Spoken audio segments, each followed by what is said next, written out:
Hello mga stories, welcome back sa ating content. So, um, sa after ng yung pagka-submit ko yung rendering sa YouTube sa labas. At bago ako nakauwi dito sa bahay at nakita ko to sa TikTok na mayroon siyang payag kay Sir Les Paul. So, may point nga naman siya. Yun yung kasi yung gusto mong mangyari na yun yung gusto kong mangyari kung bakit hindi ko sila binabash ang mga Nepo Babies. Sorry sa alam ko may matitrigger, may tataas ang kilay na bakit parang sinasabi nila na so ibig sabihin kumakampi kayo sa mga Nepo Babies. Not just na easy lang kayo na hindi naman talaga totally okay, sorry hindi na totally sorry pero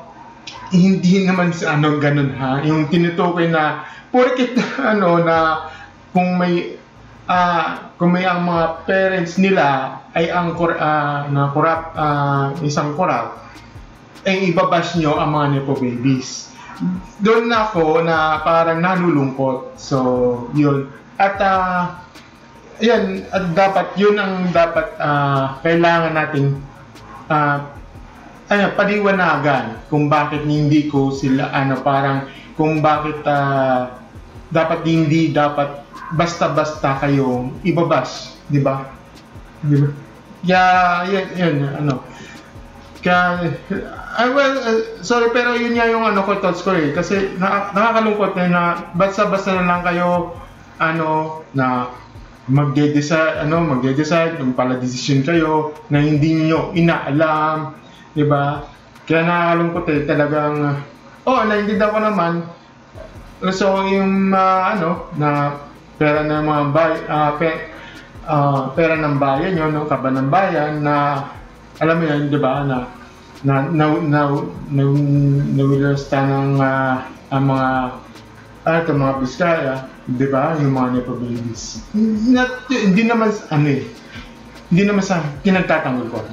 Ito, kailangan mong malaman ito yung himayin na lang natin. Ito katulad ito, ito yung sasabi ni Sir Les Paul. Sir, shoutout sa'yo. Gusto ko kasi Saintos din kami. Kaya, yan kasi yung parang yung hindi dapat maganda yun. Kasi, if ever if ever na magkaroon ng na prove na baka mabalikan tayo. Okay? So, ito yung magiging consequence if ever magkaroon ng proven dito. Okay? So, don't get me wrong Don't get me wrong. Kasi, yan kasi yung thoughts ko dito. Ayan, panoorin nito. Ito yung ito yung naka-screencast ko na lang kasi to. So, para marinig nyo yung mga saintos ni Sir Les Paul. Ito, panoorin nyo. Ito, galing kay Sir Les Paul sa TikTok. So, TikTok to. Okay, go. Yes, I agree na tayong magalit sa mga korap. However, I disagree with the blanket aggression towards Nepo Babies. Hear me out muna. Ano bang sabi ni Vico Soto? Nakita talaga natin na connected sa contractor. Sila naman nag-post nun online, di ba? So, bigyan natin sila ng attention kung gusto nila.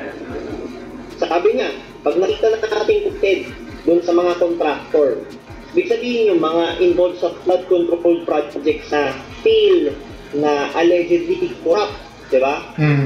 Pag nakita natin na connected sila doon, tapos syempre pinapost naman nila yung lavish lifestyles nila, edi ibigay natin yung attention na hinahanap nila. Total, sila naman nag-post niyan Ano pa yung sinabi ni Vico Soto? Nakakadiri yung corruption. Kailangan hindi siya maging katanggap-tanggap. In-emphasize niya na dapat nakakadiri ang corruption. Dapat hindi siya katanggap. So, yan. Nakakadiri talaga. Kahit even ako, nakakadiri. At nakakasuka. At nakakaurat yung mga ganyang corruption. So, ibig sabihin, dapat as a responsible commenter, bago ka gumawa ng statement, iisipin mo muna kung yung i-bash mo o bibigyan mo ng komento ay isang tao na Teka. Ulitin natin, medyo yung corruption. Kailangan hindi Ulitin siya natin. maging katanggap-tanggap. in-emphasize niya na dapat nakakadiri ang korupsyon. Dapat hindi siya katanggap-tanggap. So, ibig sabihin, dapat, as a responsible commenter, bago ka gumawa ng statement, iisipin mo muna kung yung ibabash mo o bibigyan mo ng komento ay isang tao na connected dyan sa mga corrupt na politicians yan, corrupt. Yun. Kailangan ang sinasabi niya is connected sa mga between the two parties.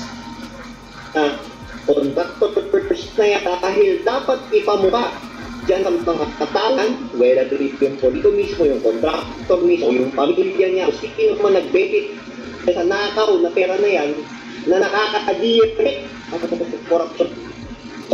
Thing to do is to first ask a question. Hindi yung nakikita ka na Nepo BB, all of a sudden kagad, bash ko to. Yun yung nakakalungkot eh. Kung ano yung parang kung ano dapat niya i-call out yung mismong mismong nag-corrupt. Pero nagtataka lang ako bakit kayo binabash ang mga Nepo BBs. Nandun na nga. Meron silang luxury ganito, may luxury bags. Pero ang tanong ko dito is na may resibo ba tayo? Kung kanya ba talaga yung mga Huwag tayo maging jump conclusions eh. Kasi naging nasa due process tayo eh.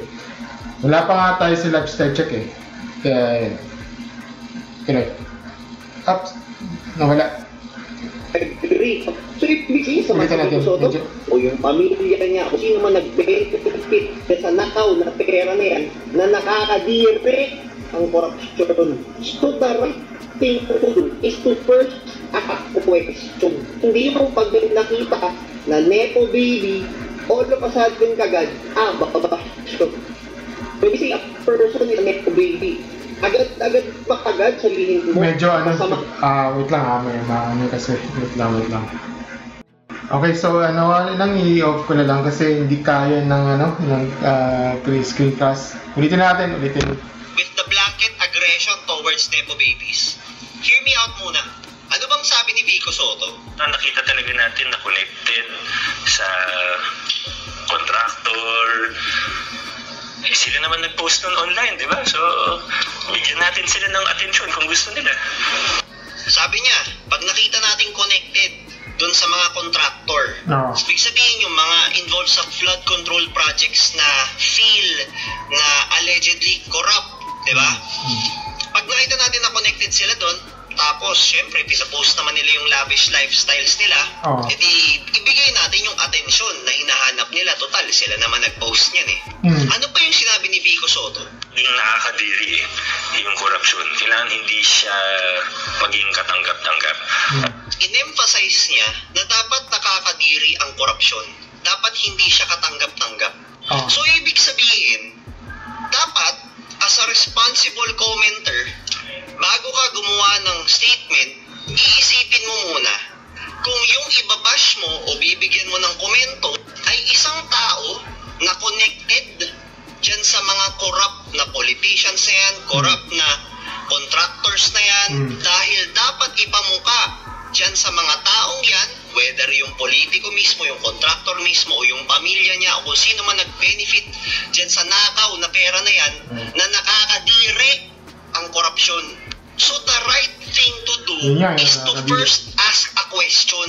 Hindi yung pag may nakita ka na Nepo baby, all of a sudden kagad, babash ko to. When we say yan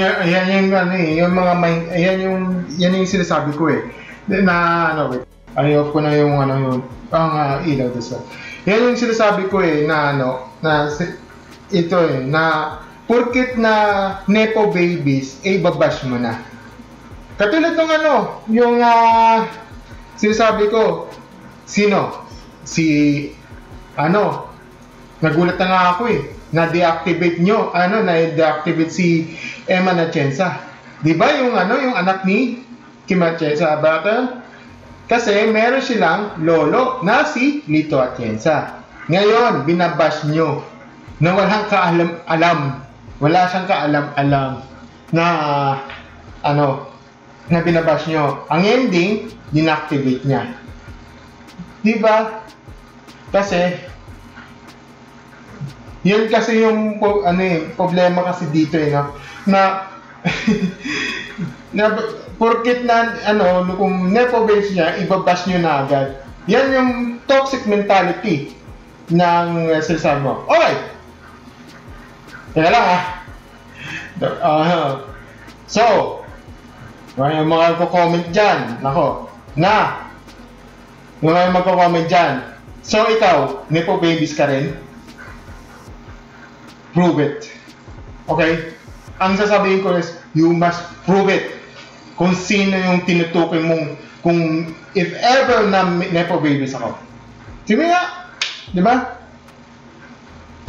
Person is a nepo baby. Agad-agad makagad sasabihin mo, masama yan. Being a nepo baby is someone who benefits from family connection. Usually, nanggagaling sila sa industry ng entertainment, ng politics, and ng business. Now, kung gagamitin natin yung logic na kung nepo baby ka, masama ka agad. So, ibig sabihin, masama si Vico Soto? Yun ang point ko dito. Di ba? Yun kasi yung point ko. Yan yung sinabi niya, di ba? Yan yung point ko, di ba? That's my point. Yan yung sinasabi ko kung bakit huwag yung basta-basta ibabash ang mga nepo babies, no? Yun yung sinasabi ko eh. Kaya minsan nakakalungkot na, nepo babies ka, no? Parang, nepo babies ka, babash na kita. Kasi, you have to, corrupted ka, ganyan. Yan ang toxic, yung mga mindset ng mga tao. Yan yung mga toxic. Di ba? Yan yung sinasabi ko eh.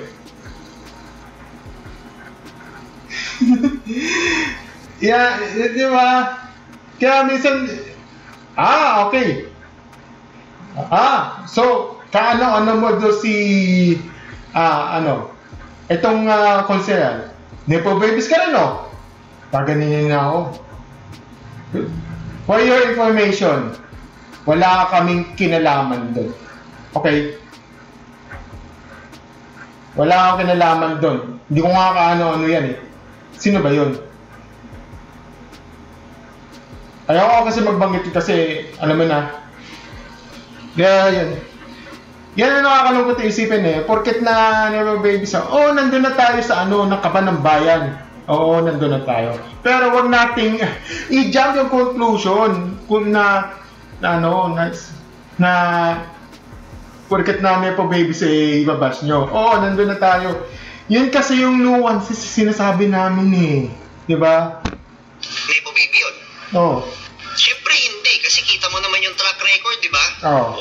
So yung line of thinking na pag nepo baby masama kagad, mali siya. Mali talaga. Ano nga sabi ni Vico Soto tungkol sa kayamanan?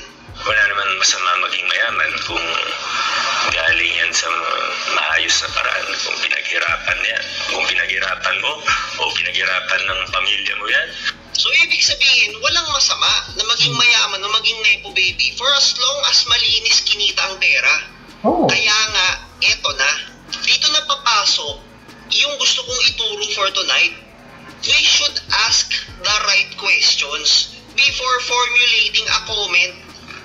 Itanong mo muna sa sarili mo, eto bang taong kokomentan ko is corrupt? Yes or no? Yun ang yan. Ito yung kasi papasok yung nuances eh. If ever ko alam yan o doon papasok yun yung isang nuances ng isang tao. Kasi hindi natin alam eh. Unless kung merong resibo na ilalatan. Diba? Yung katulad ng yung katulad yan sa mga resibo. Kasi sabihin natin na hindi mo alam na may connection ka pala sa isang political na hindi mo alam. Ngayon, ang ending, binabash ka sa social media na hindi mo alam. Kaya ending, nag-choice ka na lang kasi na-deactivate. Tapos, gusto mo siya i-anxiety, gusto mo siya i-depress, ganito. Diba? Yan ang nakakalungkot eh. Yung basta kasama yung mag-comment ng kung ano-ano na hindi kayo nag-iisip. Ito bang taong kukomentan ko is any way, shape, or form related dun sa mga taong sinasabing corrupt? At lastly, itanong mo sa sarili mo, meron ba akong patunay o pruweba bago ko? Yun ang hindi sila nag-iisip. Nasaan ang pruweba? Diba? Purkit naka-apelido ko o purkit na na anak na ganito, diba? Na sabi na kasi may kaugnayan ng let's say maglolo ganito, ibabash mo agad na walang kaalam-alam. This makes sense. Doesn't make it sense, man. Sabihin yun. Kung ang sagot sa lahat ng tanong na nabigay ay oo, pwede yan. Sige, magalit ka.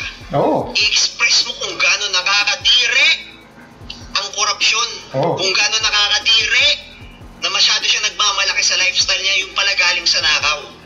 Yan, dyan ka magsalita. Pero kung wala kang patunay at meron dun isa dun sa mga tanong na hindi ka sigurado, magdahan-dahan ka muna. Kasi oo, naiintindihan ko, nanakawan ka. Nanakawan din ako eh. Pero, if you wanna... Even din ako, nanakawan ako. Even yung mga mga magulang ko, nanakawan din. Iba mga kapatid ko. Even mga pinsan ko. Even yung mga tita-tita ko. Di ba? Nanakawan din.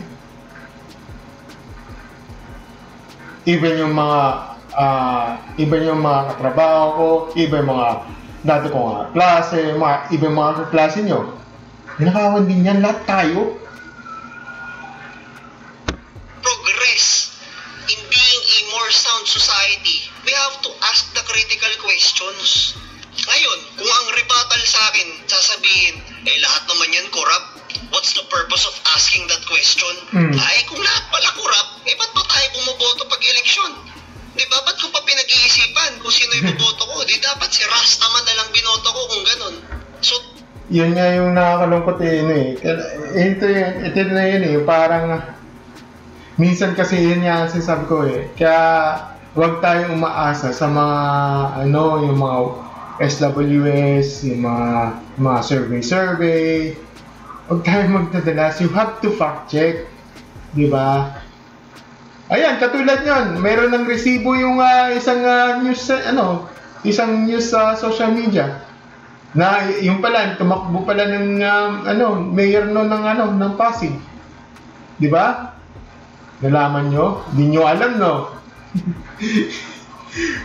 Salamat nyo, may naglatag ng resibo. Di ba?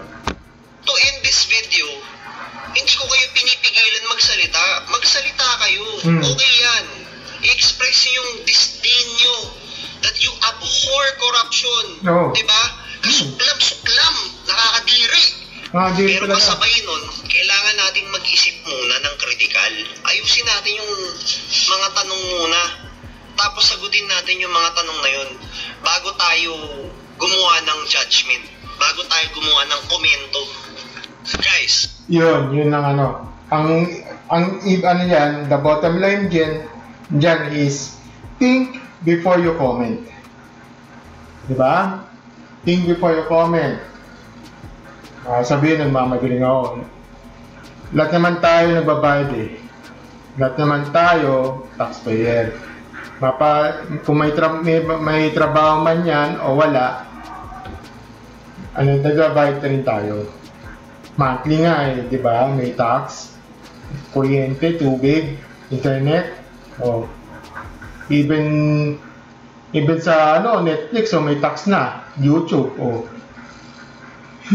Saan nga pa? Tapos recently, ito, yung Sa bangko, may tax na rin. Oh. Sa mga ano. Yan ang sinasabi ko eh. Yan ang sinasabi ko. Dapat, sige, magsalita kayo. Pero, ito lang masasabi ko. Think before you comment. Express nyo, okay, go. Express nyo, go. Pero, isipin nyo muna ano ba yung comment mo. Yun lang mga stories. Yun lang masasabi ko.